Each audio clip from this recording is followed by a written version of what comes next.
quoi pensiez-vous dernièrement? Peut-être qu'il est temps de vous arrêter et de penser aux choses auxquelles vous pensez. Restez avec nous pour jouir de la vie de tous les jours.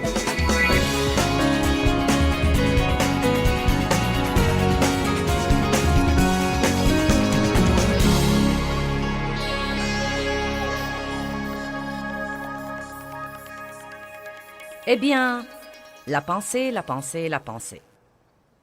Qui croit que ce ne serait pas beau à voir si votre pensée se transformait tout à coup en un écran de cinéma que tout le monde pourrait regarder?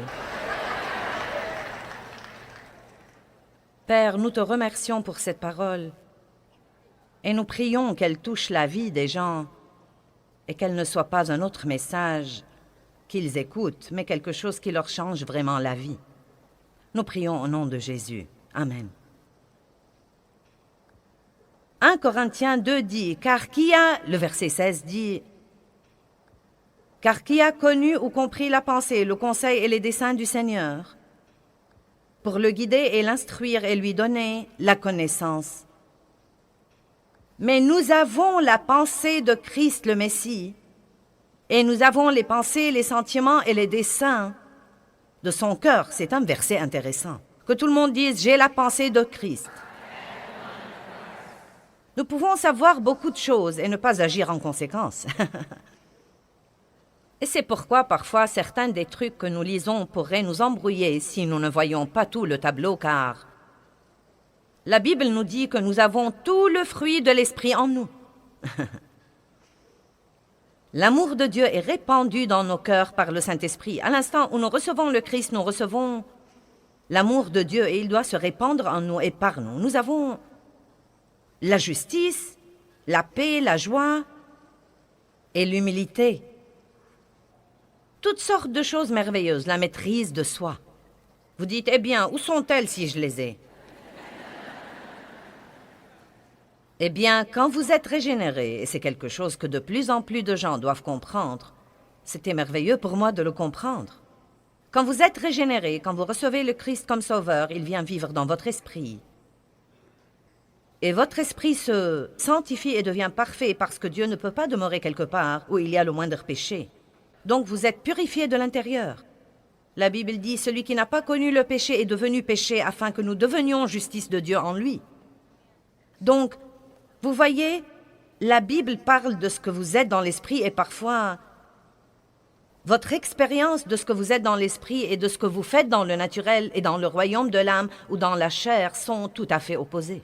Et c'est pourquoi Paul dit dans Romains 7, « Quel est mon problème? La chose que je veux faire, je ne la fais pas, et la chose que je ne veux pas faire, je la fais toujours. » Eh bien, si je pêche alors que je ne veux pas pécher, est-ce vraiment moi qui commets le péché? Je disais, « Oui, Paul, j'ai eu un de ces jours-là. Je ne savais pas que quelqu'un d'autre que moi le ressentait. » Mais la chose qui m'a vraiment aidé à comprendre est dans 1 Jean 3,9 qui dit que nous recevons la semence, L majuscule, S majuscule du Dieu Tout-Puissant, que quand quelqu'un est régénéré, il ne peut pas continuer exprès, délibérément, obstinément à pécher, parce que la Bible dit qu'une personne régénérée reçoit la semence du Dieu Tout-Puissant. Wow! Donc si nous pouvons voir un peu quand une femme tombe enceinte, la semence de son mari se plante dans son utérus et elle est enceinte de son enfant, et cet enfant aura beaucoup de ses caractéristiques. Il peut lui ressembler, il peut avoir beaucoup de ses traits particuliers, mais il commence comme une graine et personne d'autre que la femme ne sait qu'elle est tombée enceinte. Et donc, si c'est une bonne façon d'en parler, et je crois qu'elle est bonne, quand vous êtes régénéré, quand vous recevez le Christ comme votre sauveur, vous tombez littéralement enceinte de tout ce que Dieu est. Vous recevez la semence de Dieu. Non, mais cela en soi devrait vous exciter jusqu'au retour de Jésus. Vous avez Dieu en vous. Maintenant, nous avons toutes ces choses en nous, mais voilà le problème. Elles devraient être développées. Donc, si vous ne les développez pas, vous arrivez quasiment au point où vous n'êtes même pas sûr que vous les avez.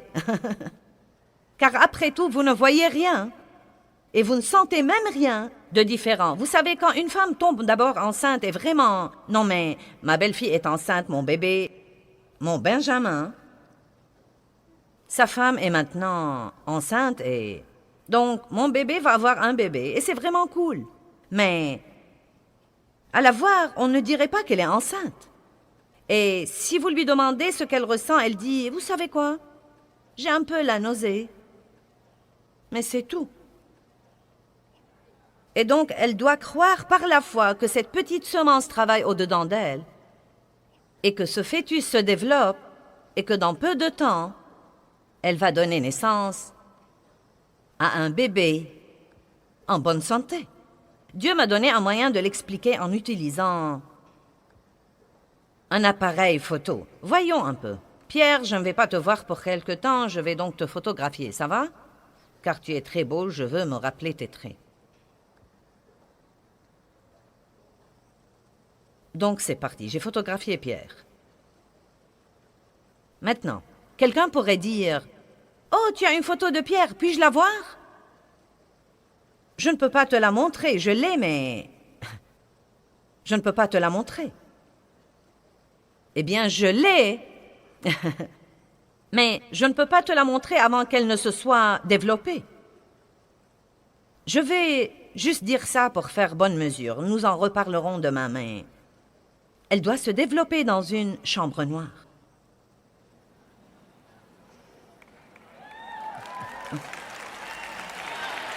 Maintenant, certains d'entre vous ont compris tout de suite. En fait, je ne me rappelle pas la référence biblique en ce moment, mais il y a un verset magnifique où Jésus dit « Ce que vous apprenez dans les ténèbres, dites-le dans la lumière. » Vous voyez, j'ai beaucoup à dire maintenant. Bon sang, j'ai vraiment beaucoup à dire. Je parle de n'importe quel problème que vous avez. Et n'importe quel problème que vous avez, j'ai probablement un livre ou une série de CD ou de DVD là-dessus. C'est que j'avais la plupart de ces problèmes-là. Je n'ai pas reçu ces messages dans la lumière, mais je les ai reçus dans les ténèbres. Je les ai reçus dans les périodes difficiles. Je les ai reçus en endurant des choses moi-même, en laissant Dieu s'occuper de moi, en versant de chaudes larmes, et maintenant je peux les partager dans la lumière. Tant de personnes abandonnent dans les périodes difficiles. Vous ne devez pas être une personne qui abandonne. Vous devez vous décider à aller jusqu'au bout. Maintenant, écoutez. Concernant nos œuvres, les choses que nous faisons, je crois qu'il y a beaucoup de confusion au sujet des choses que nous faisons par rapport à ce qu'il y a dans notre cœur. Et comprenez que les gens sont impressionnés par ce que nous faisons, mais Dieu n'est pas le moins du monde impressionné par ce que nous faisons, à moins qu'il ne soit accompagné par une bonne attitude. Et c'est une des raisons pour lesquelles nous devons faire très attention à nos pensées, car la Bible parle du cœur et de la pensée de façon interchangeable. Et donc, si votre cœur n'est pas juste, si votre pensée n'est pas juste, si vous ne pensez pas à quelque chose comme il faut, quelle que soit la bonne œuvre que vous faites, si vous ne la faites pas pour une bonne raison, vous n'aurez pas de récompense. Et croyez-moi, il y aura beaucoup de gens déçus au jour du jugement. Mais nous verrons au ciel beaucoup de gens que nous ne nous attendions pas à voir là, parce que nous restons occupés à juger ce que nous voyons. Et si les autres ne font pas les choses comme nous les faisons, nous supposons qu'ils ne le font pas comme il faut. Et s'ils ne les font pas selon nos règles confessionnelles, ils ne les font pas comme il faut. Mais Dieu voit le cœur. Il y a beaucoup de gens dans le monde qui font toutes sortes de bonnes œuvres et d'œuvres religieuses et qui croient que c'est le fondement de l'Église. Il y aura des gens qui vont à l'église tous les dimanches et qui n'iront sûrement pas au ciel.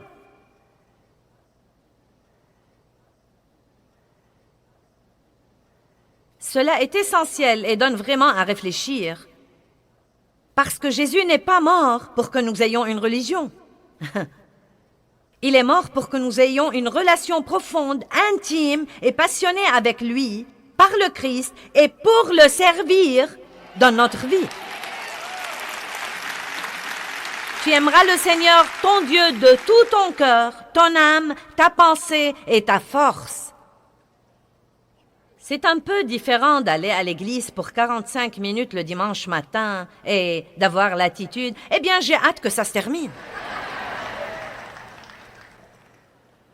Maintenant, je ne suis certainement pas contre aller à l'église. Nous disons aux gens d'aller à l'église tout le temps et vous devez faire partie d'une bonne église locale. Mais je veux que vous soyez là parce que vous voulez être là et non pas parce que vous croyez que vous aurez de bons points de Dieu ou c'est là où se trouve votre salut. Vous devez y aller car Dieu vous aime et non pas pour essayer de l'amener à vous aimer. Vous devez prier parce qu'il vous aime beaucoup et parce que c'est un privilège et non pas par devoir ou par obligation. Nous faisons trop de choses pour la mauvaise raison. Et devinez quoi? Nous n'aurons pas de bons points. Elles seront consumées par le feu. Psst.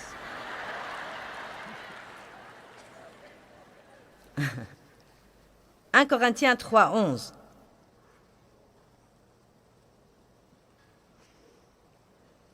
Car personne ne peut poser d'autre fondement que celui qui est déjà posé, lequel est Jésus-Christ. Il est donc le fondement de notre vie, nous subsistons par lui.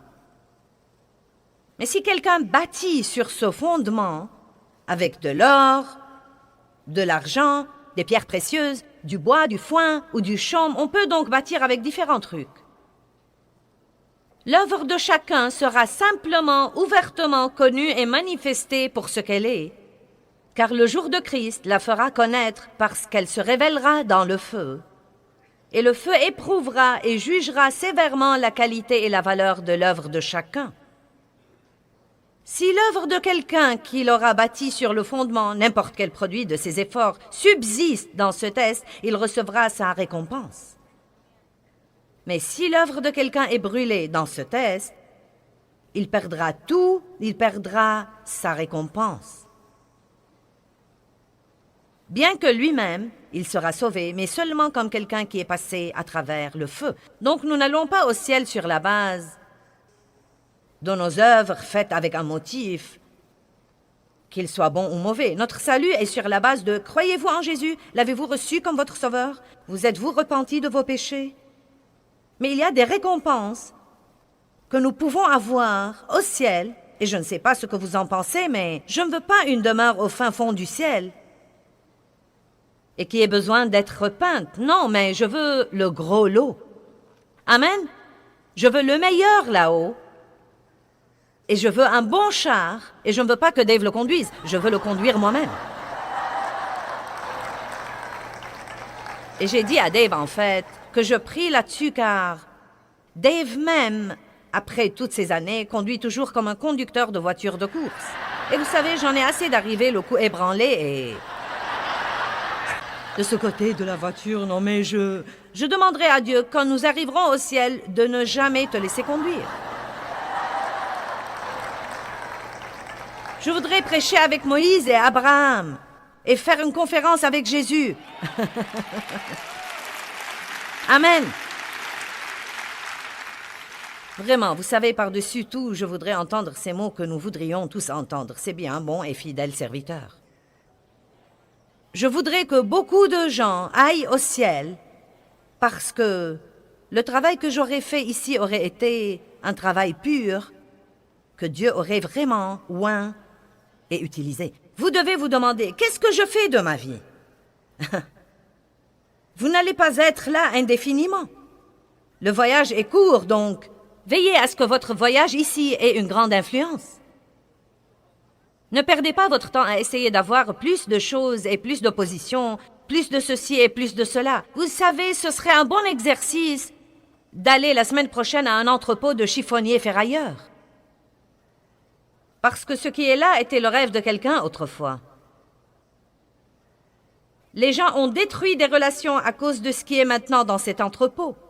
Les gens n'avaient pas de temps pour Dieu et n'ont jamais trouvé le temps d'accepter le Christ à cause de ce qui est dans cet entrepôt. Semez pour l'éternité, et je ne suis pas contre posséder de belles choses, mais veillez à ce qu'elles ne vous possèdent pas. Et quel que soit ce que vous possédez, utilisez-le pour servir Dieu et être une bénédiction pour les autres. Maintenant, je crois qu'une des plus grandes choses que Dieu m'ait faites, et il me fait beaucoup de grandes choses, mais ceci en réalité, ce verset dans 1 Corinthiens 3 est un des premiers versets de la Bible que j'ai vraiment étudié il y a plus de 32 ans quand j'ai d'abord commencé à étudier la parole. Et je me suis rendu compte, du moins partiellement au début, que Dieu se souciait des motifs et que nous devons savoir pourquoi nous faisons les choses. Ce n'est pas ce que nous faisons qui impressionne Dieu, mais pourquoi nous le faisons. Eh bien, trop de gens font des choses qui sont bonnes aux yeux des gens, mais ils les font pour les mauvaises raisons. Ils les font pour attirer l'attention, ou ils les font pour plaire aux gens. Peut-être même qu'ils n'aiment pas les faire, mais quelqu'un d'autre veut qu'ils les fassent. Et vraiment, leur cœur n'est même pas tranquillisé là-dessus, mais ils les font juste pour faire plaisir aux autres. Eh bien, vous pouvez leur faire plaisir, mais ça ne fait pas plaisir à Dieu. Nous faisons beaucoup de choses par devoir et parce que nous y sommes obligés, et c'est bon en partie, mais si vous exagérez, cela peut devenir un vrai problème dans votre vie. Et donc, ça m'a aidé au début. Mais je ne sais pas quand, peut-être il y a 20 ans. Dieu a passé pas mal de temps à m'apprendre l'importance de la vie intérieure. Et je me permets de dire que c'était un des points culminants de ma vie chrétienne. Vous savez, bien sûr, le salut vient d'abord. Et le plein du Saint-Esprit est merveilleux. Vous savez, vous recevez le Saint-Esprit quand vous êtes régénéré. Il vient habiter en vous. Mais le plein du Saint-Esprit, c'est un moment dans votre vie où vous vous rendez. Vous voulez que Dieu utilise chaque partie de vous et vous avez besoin de sa puissance. Car bien que vous soyez sauvés, vous ne vivez pas vraiment dans la victoire que vous devez avoir. La chose suivante qui était vraiment merveilleuse pour moi était d'apprendre l'importance de la présence de Dieu et de comprendre que Dieu est avec nous tout le temps et que si nous nous faisons à cette idée, nous pouvons reconnaître ce fait et en jouir et apprendre à chercher Dieu pour sa personne et non pas pour ce qu'il pourrait nous donner. Et ensuite, la quatrième chose qui était une vraie apogée spirituelle pour moi, c'était d'apprendre l'importance de la vie intérieure et que Dieu veut vraiment, vraiment, vraiment que ce qui se passe au-dedans de nous soit juste et pur, nos pensées et nos attitudes et nos motifs. Chaque fois que j'enseigne sur les motifs, le silence règne vraiment. Et il n'y a pas de mal à ça, car franchement, parfois, nous ne nous taisons pas assez pour faire attention à ce qui se passe au-dedans de nous. Nous restons occupés à impressionner les autres. Et nous nous laissons entraîner par ce que pensent les autres et par nos apparences et par notre niveau de succès. Et nous ne comprenons rien. Nous ne comprenons vraiment rien. Je ne vais pas y ouvrir, mais 1 Pierre 3 dit que c'est l'homme caché du cœur. Non mais, eh bien, je vais en fait y ouvrir car je veux vous montrer quelque chose. 1 Pierre 3, versets 3 et 4.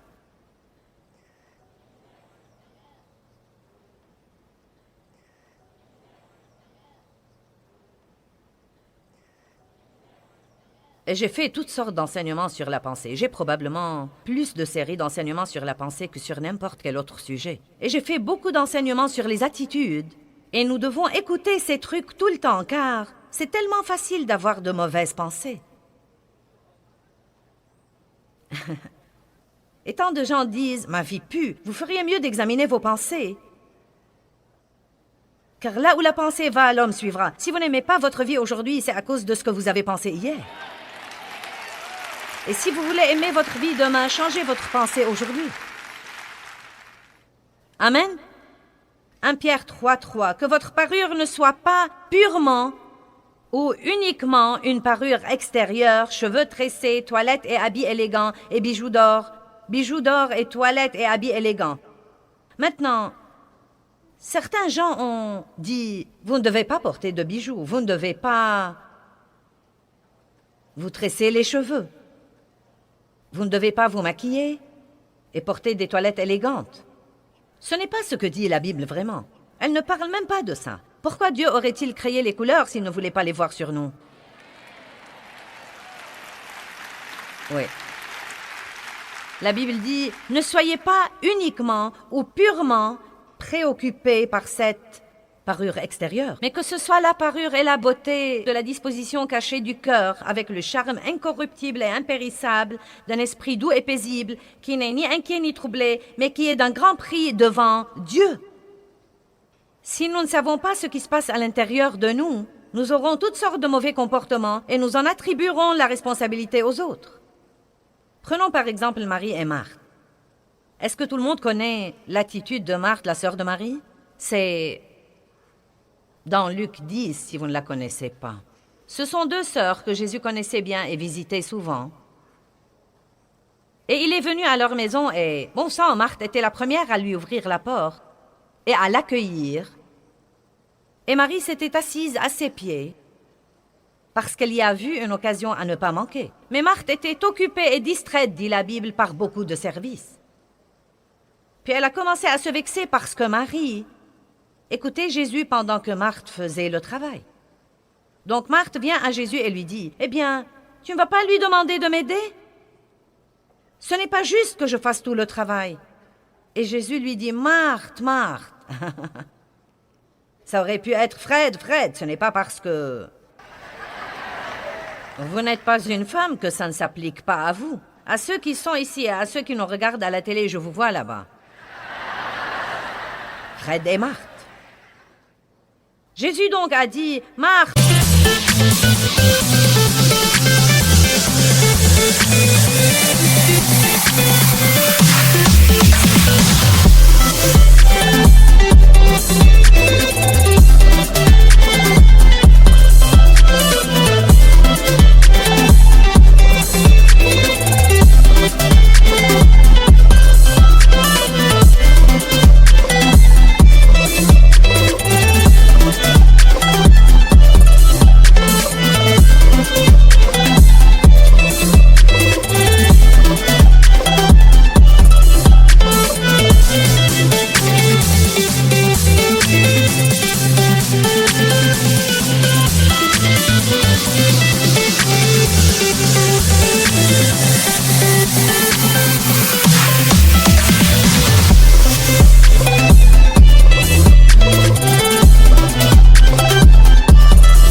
Tu t'inquiètes et tu t'agites pour beaucoup de choses. Vous voulez savoir son vrai problème? Ce n'était pas Marie. Elle était angoissée et elle était très vexée, car à mon avis, le fond du problème était qu'elle voulait en fait impressionner. Tout devait être impeccable. Tout devait être parfaitement en ordre. Et je sais qu'il y a là des gens comme ça. J'étais comme ça autrefois. Je ne pouvais pas me réjouir de la présence des gens chez moi car j'étais occupée à les impressionner en faisant tout à la perfection. Et ensuite, invariablement, je me fâchais contre Dave parce qu'il ne m'aidait pas. Mon nom n'était pas Marthe, mais il aurait pu l'être aussi. Joyce, Joyce, Joyce. Je me fâchais toujours contre lui. J'invitais les gens, et ce qui était censé être simple devenait un cauchemar par après. J'invitais 2 couples, et je me retrouvais avec la moitié de l'église, car je craignais de fâcher les autres, au cas où ils apprenaient que j'ai invité quelqu'un et que je ne les ai pas invités. Et j'ai fini par dépenser beaucoup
d'argent sur des plats coûteux que je ne pouvais pas me permettre et par acheter de nouveaux meubles et...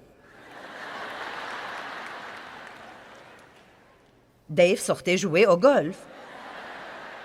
Et je me fâchais contre lui. Mon cœur n'était pas juste.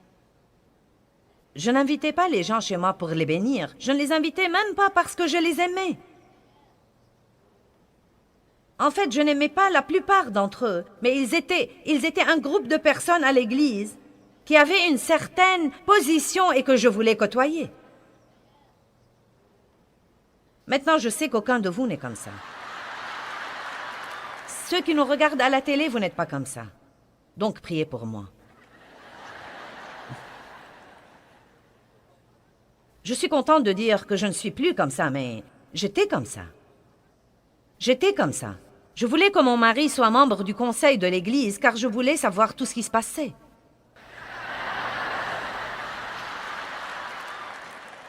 Peu m'importait qu'il serve Dieu comme membre du conseil. Je voulais juste savoir ce qui se passait. Nous pourrions avoir des scoops s'il était membre du conseil. Vous savez, j'en suis maintenant au stade où je peux l'admettre et étaler ce genre de truc au grand jour. Mais le plus triste dans l'histoire, c'est que beaucoup de gens pratiquants vivent dans ce gâchis toute leur vie. Ils n'ont jamais de joie, ils n'ont jamais de témoignage et bon sang, ils seront complètement déçus au jour du jugement.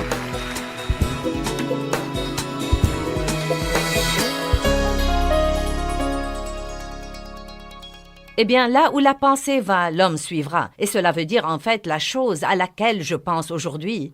Je verrai tous ces résultats dans ma vie demain.